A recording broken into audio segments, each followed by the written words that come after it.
배들을 바다에 띄우며 큰 물에서 일을 하는 자는 여호와께서 행하신 일들과 그의 기이한 일들을 깊은 바다에서 보나니 여호와께서 명령하신즉 광풍이 일어나 바다 물결을 일으키는도다. 그들이 하늘로 솟구쳤다가 깊은 곳으로 내려가나니 그 위험 때문에 그들의 영혼이 녹는도다. 그들이 이리저리 구르며 취한 자같이 비틀거리니 그들의 모든 지각이 혼돈 속에 빠지는도다. 이에 그들이 그들의 고통 때문에 여호와께 부르짖으매 그가 그들의 고통에서 그들을 인도하여 내시고 광풍을 고요하게 하사 물결도 잔잔하게 하시는도다. 그들의 평안함으로 말미암아 기뻐하는 중에 여호와께서 그들이 바라는 항구로 여호와의 인자하심과 인생에게 행하신 기적으로 말미암아 그를 찬송할지로다. 아멘. 할렐루야. 5월 가정 축복의 달입니다. 하나님의 손에 붙잡히는 여러분의 가정이 꼭 될 수 있기를 예수님의 이름으로 축복합니다. 이번 가정 축복의 달을 맞아 설교를 준비하는데 좀 많이 어려워요. 제가 어려서는 할머니, 또 부모님, 또 6남매, 이게 가정이었어요. 근데 가정의 개념이 이제는 완전히 달라졌어요. 단순하지가 않아요. 그래서 그냥 어버이 주일 하면 우리 찬양대 오늘 너무 찬양 감사한데요. 이렇게 어버이에 대한 공경하자, 어버이 말씀에 순종하자, 이렇게 설교하면 돼요. 근데 실질적으로 우리의 지금의 가정은 부모와 자녀가 분리된 가정이 대부분이에요. 또 나이는 많은데 어린이도 아니에요. 청년이라고 하기에는 나이가 많아요. 또 결혼을 하지 않았으니 어버이예요. 또 이런 가정이 있어요. 또 어떤 이유로 혼자가 된 부모가 있어요. 또 자녀가 없는 가정도 있어요. 너무 다양하기 때문에 일관적으로 어린이주의라고 이렇게 설교하고 어버이주의라고 이렇게 설교하는 단순함에서 벗어날 수밖에 없어요. 여러분은 이번 어버이날을 어떻게 지내셨습니까? 지난 월요일 새벽 기도를 아내와 마치고 아내는 화분을 예쁘게 꾸며서 이제 부모님께 어버이 선물로 드리려고 화원에 갔다 왔어요. 그래서 막 먼저 이제 아버님 댁으로 출발하려고 하는데 저희 큰누이한테 전화가 왔어요. 아버님께서 코로나에 확진되셨다. 그래서 119가 와서 병원으로 후송하려고 한다. 저희 아버님은 한국 나이로 98세예요. 근데 코로나 백신을 고집스럽게 한 번도 안 맞으셨어요. 그래서 저희 부부가 병원으로 갔습니다. 응급실로 들어가셨는데 아무도 들어갈 수가 없어요. 제 이제 남동생이 먼저 모시고 갔기 때문에 남동생이 들어가 있어요. 한창이나 지나서 확진이 되었다라고 하는 것과 함께 약을 조제받아서 집으로 가셨어요. 저희도 이제 차를 따로 가지고 집으로 가서 또 화분을 만들어 왔으니 화분도 올려드리고 얼굴은 좀 뵙고 가야 되겠다 싶어서 올라갔어요. 그랬더니 화분 한 번 보고 저희 부부를 한 번 보시고 연신 고맙다고 그러시는 거예요. 그냥 코로나 때문에 목이 쉬어가지고, 그런데 뭐가 그렇게 고마운지, 고마운 일 한 것도 없는데 고맙다 그러시는 거예요. 제가 어려서 아버님은 뭐 다른 가정도 마찬가지지만 정말 어려운 존재였어요. 9시 뉴스가 끝나면 그냥 주무세요. 그런데 6남매가 아주 건너방에서 얼마나 조용히 하면 얼마나 조용해서 6남매가 떠들어대는데, 또 어떤 때는 다투잖아요. 그럼 앞방에서 헛기침 두 번만 하시면 집이 조용해집니다. 그게 저 때의 아버지였어요. 이제 센 기운이라고 하는 전혀 찾아볼 수 없는 아버지를 보면서 오히려 셀 때가 났다. 마음이 짠했어요. 이 짠한 마음을 가지고 이제 장모님께 전화를 드렸어요. 저희 장모님은 한국 나이로 91세예요. 그냥 뭐 90 몇 살이에요. 요즘에 그냥 90 몇 살. 전화를 드렸더니 저희 딸아이가 받는 거예요. 저희 딸아이가 이제 휴가를 맞아갖고 외할머니 집에 가서 이제 하루를 묵었는데, 딸이 하는 얘기가 할머니가 며칠째 식사를 제대로 못 하셔서 병원에 모시고 가서 링거를 맞고 있다라고 하는 거예요. 장모님 댁을 향해 가면서 저희 부부가 얼굴을 바라보면서 그런 이야기를 했어요. 우리도 어버이인데. 우리도 어버이인데. 한갑이 넘은 자식들이 지금쯤이면 옛날 같으면 아이들이 효도를 받고 있어야 되는데 90이 훨씬 넘은 부모님 찾아다니라고 어버이날이 그냥 그렇게 끝났어요. 저희 부부와 다르지 않은 어버이날을 보낸 가정들이 꽤 있을 것입니다. 100세 시대를 이야기하고 있는 이 시대에 이전의 가정과 지금의 가정은 그 의미 자체가 다르다고 하는 것을 자녀된 여러분들도 이해를 해야 되지만 어버이 된 여러분들이 특별히 이해를 해야 돼요. 제가 지난 주간 러셀 무어라고 하는 사람이 쓴 이 폭풍 속의 가정이라는 책을 읽었어요. 이 책인데요. 제가 웬만해서 이 책을 안 갖고 올라오는데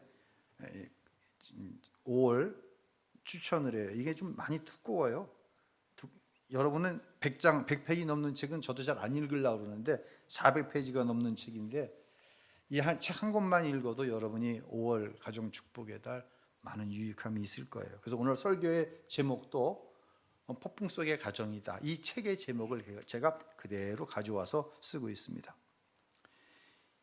이 책에서 저자는 특별한 어려움을 당하고 있는 일부 가정을 향해 이 책을 쓴 것이 아니다라고 딱 못을 박아요. 첫 번째 장에서부터 어느 가정도 이 폭풍에서 예외일 수 없다라고 규정을 하고 넘어가요. 다른 어버이 주일 같았으면 뭐 어버이에 관한 찬양을 했을 텐데 제가 오늘 345장 찬양을 했잖아요. 절망 중에 그 사공 떨면서도. 이게 우리의 가정의 모습이라고 하는 것이에요. 가정은 많은 기쁨의 출발점이에요.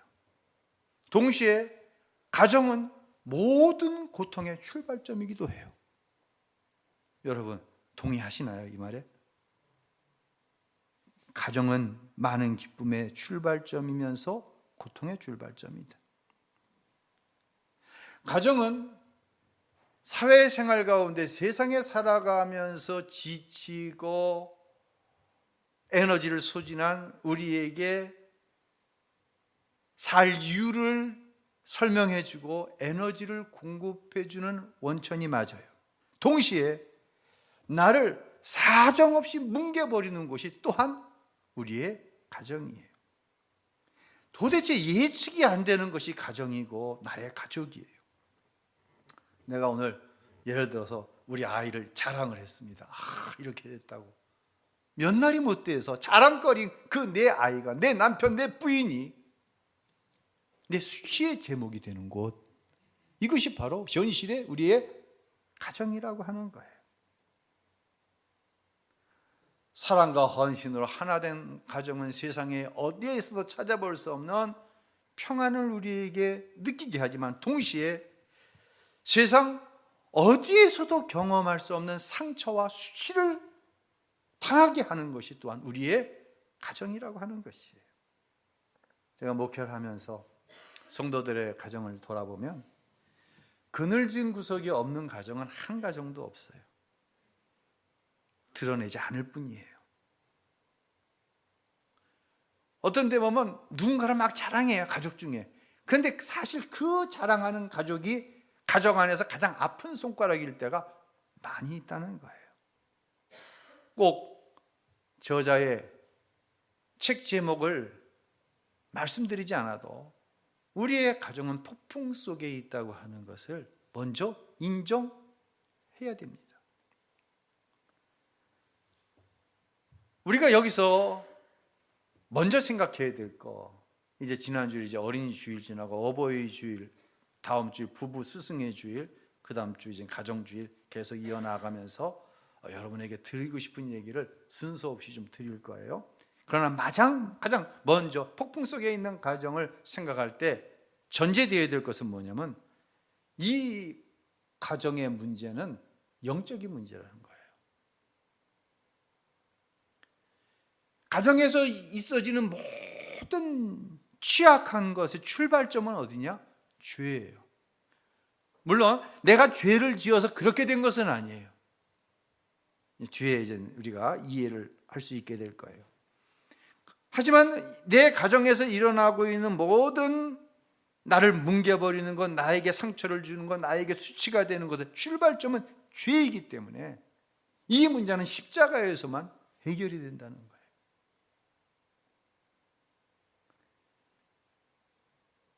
그 아픔이, 그 수치가 나의 민낯을 드러내게 하고, 드러낸 그 민낯을 가지고 나아가는 자리가 십자가예요. 그리고 십자가에서 내가 해취했던 방법은 죽고, 내가 옳다고 생각했던 것은 죽고, 내 안에 그리스도께서 사시는 것. 그래서 우리 가정의 모든 문제는 십자가에서 해결되어지는 거예요. 제가 가정 축복의 달 시작하면서 세미나식 설교 안 하겠다고 말씀드렸거든요. 그것은 우리의 감성만 살짝 건드려서 뭐가 될 것처럼 얘기하지, 죄의 문제로부터 시작된 가정의 문제는 십자가에서밖에만 풀어질 수가 없는 것이에요. 그래서 오늘 읽은 시편 107편 25절로 29절 다시 한번 읽어보도록 하겠습니다. 여호와께서 명령하신즉 광풍이 일어나 바다 물결을 일으키는도다. 그들이 하늘로 솟구쳤다가 깊은 곳으로 내려가나니 그 위험 때문에 그들의 영혼이 녹는도다. 그들이 이리저리 구르며 취한 자같이 비틀거리니 그들의 모든 지각이 혼돈 속에 빠지는도다. 이에 그들이 그들의 고통 때문에 여호와께 부르짖으매 그가 그들의 고통에서 그들을 인도하여 내시고 광풍을 고요하게 하사 물결도 잔잔하게 하시는도다. 그대로 놔둬보세요. 우리의 모든 지각이 술 취한 자는 비틀비틀대는 거예요. 왜요?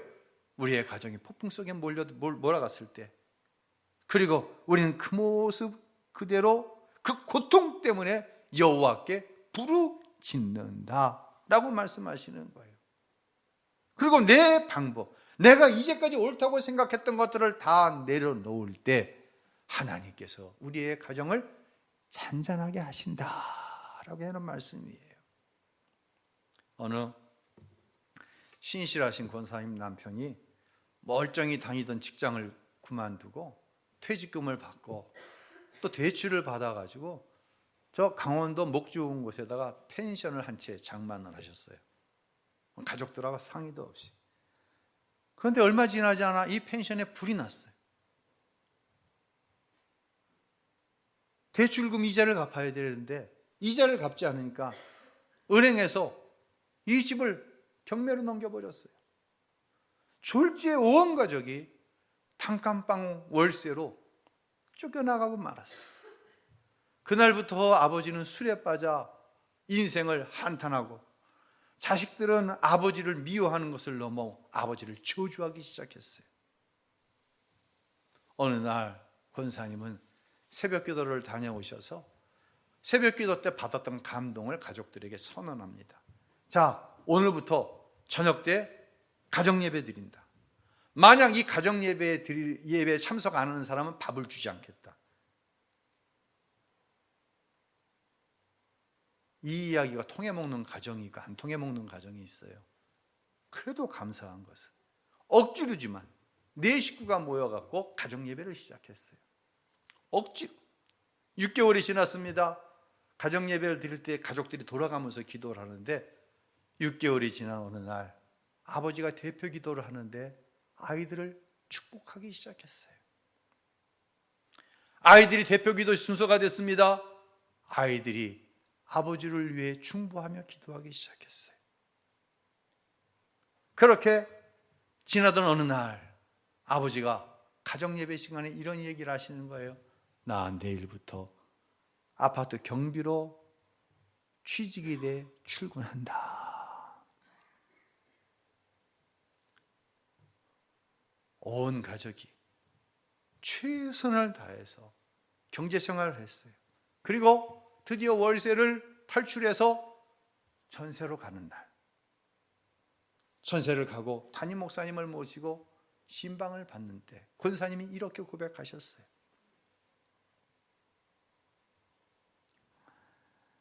벼랑 끝에 몰렸을 때 함께 가정 예배를 드리자라는 말이 우리 가정을 지옥에서 끄집어 냈습니다 라는 말을 한 거예요. 사랑하는 성도 여러분, 폭풍 속에 우리 가정이 있을 때 십자가 앞으로 나아가야 될 이유가 바로 여기에 있는 거예요. 여러분, 가정 안에 위기가 일어나면요, 가족들의 정체가 드러납니다. 정말 사랑하는 것 같아. 부부지간에, 부모와 자식지간에 정말 사랑하는 것 같아. 그런데 가정에 위기가 닥치면 그게 사랑이 아니었다고 하는 민낯이 드러나는 거예요. 존경하는 것 같아. 존경이 사라지고 미움과 저주가 돼버리는 거예요.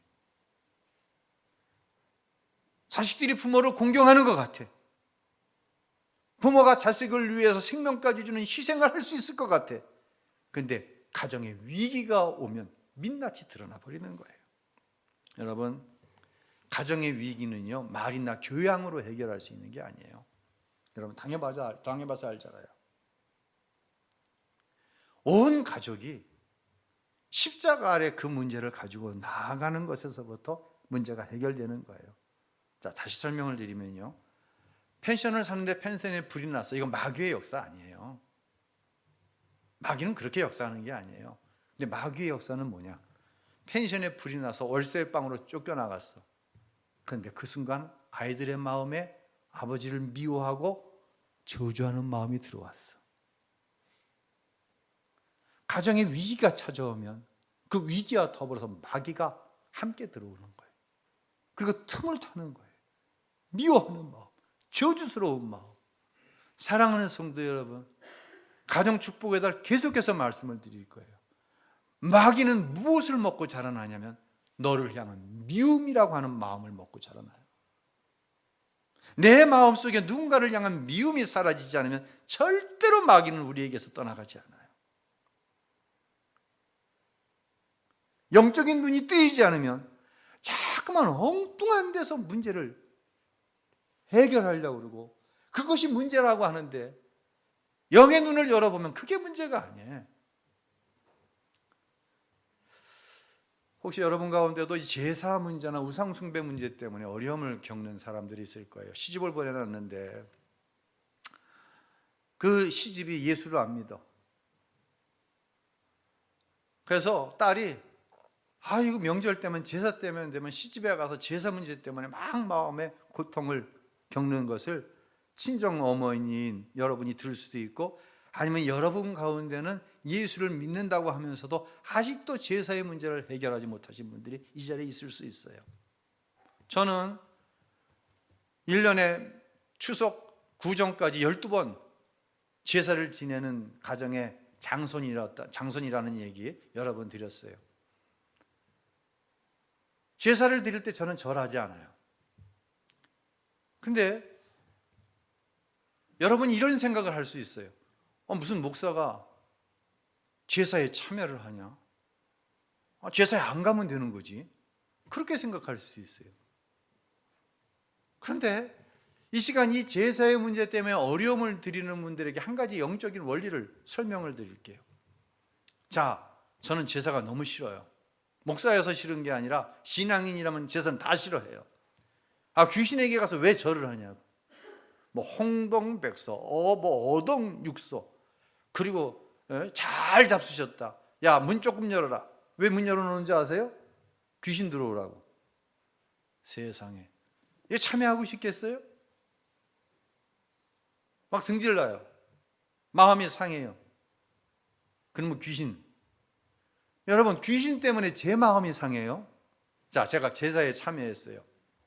남자들만 한 20명 가까이가 제사상이 되고 절을 합니다.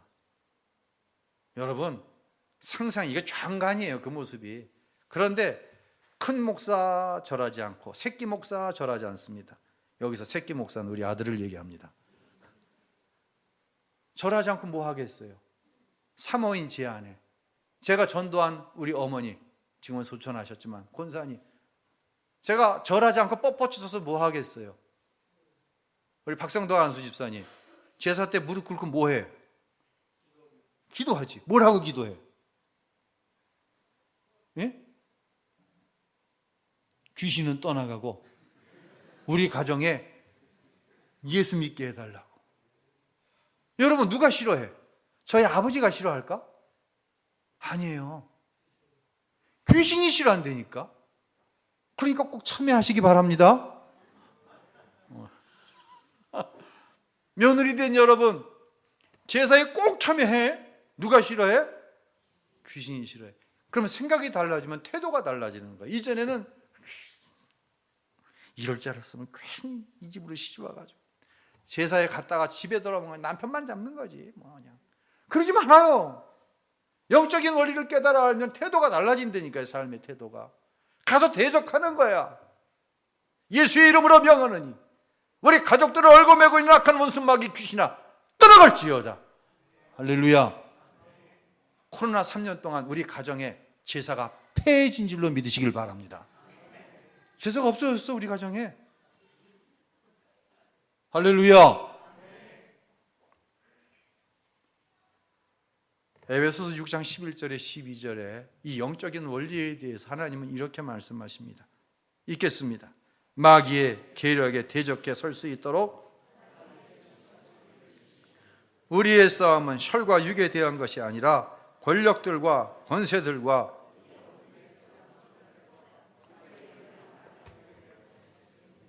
아멘. 자, 빨간 글씨만 읽어봅시다.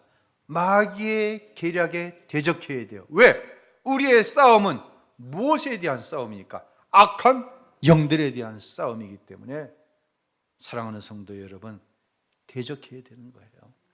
피하는 게 아니에요. 당당하게 예수의 이름으로 대적할 수 있기를 예수님의 이름으로 축원합니다. 마지막으로 한 가지 좀 요즘에 안타까운 제가 모습을 좀 봐요.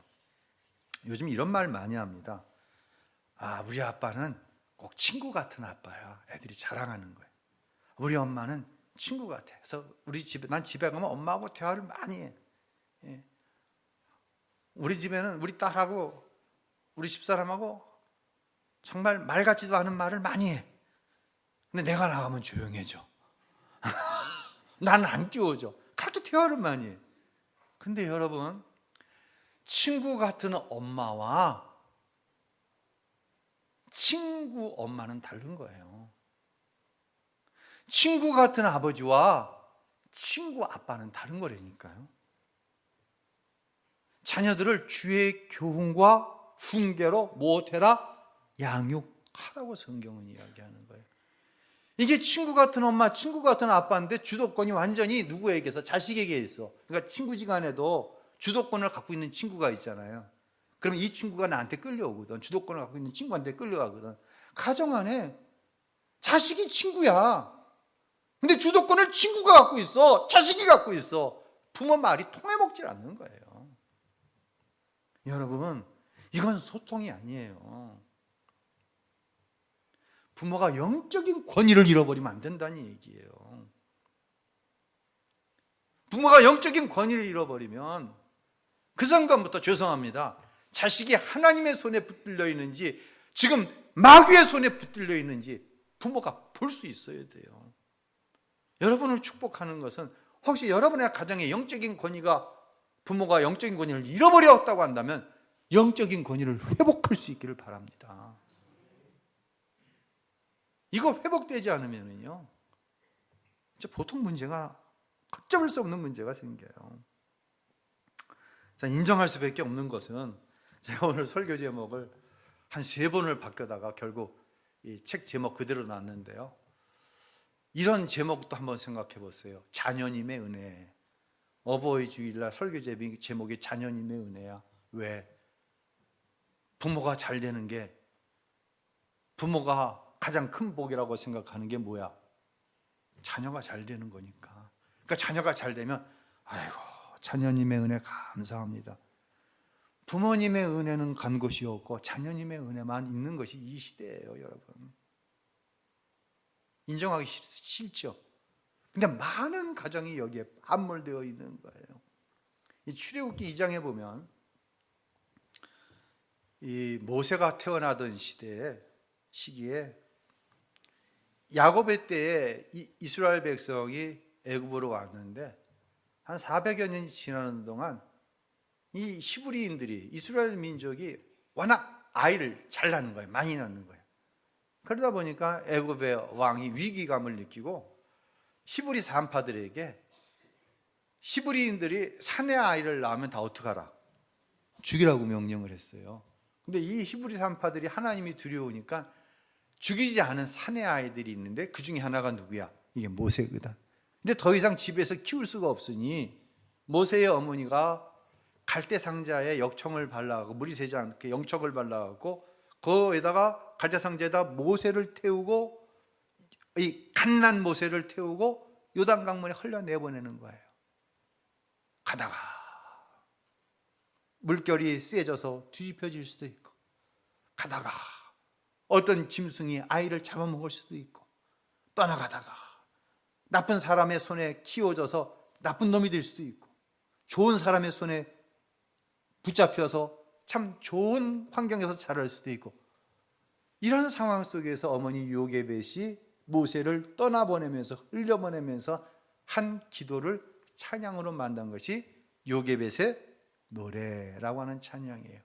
우리가 잘 알고 있는 찬양이에요. 이 찬양을 오늘의 결론으로 삼아보려고 해요. 한번 보도록 하겠습니다. 아들을 거친 강에 흘려보내는 요게벳의 마음은 너의 삶의 참 주인은 하나님이시다. 너의 참 아버지는 하나님이시다. 너를 인도하실 분은 하나님이시다. 이런 영적인 권위를 가지고 하나님 앞에 기도하는 거예요.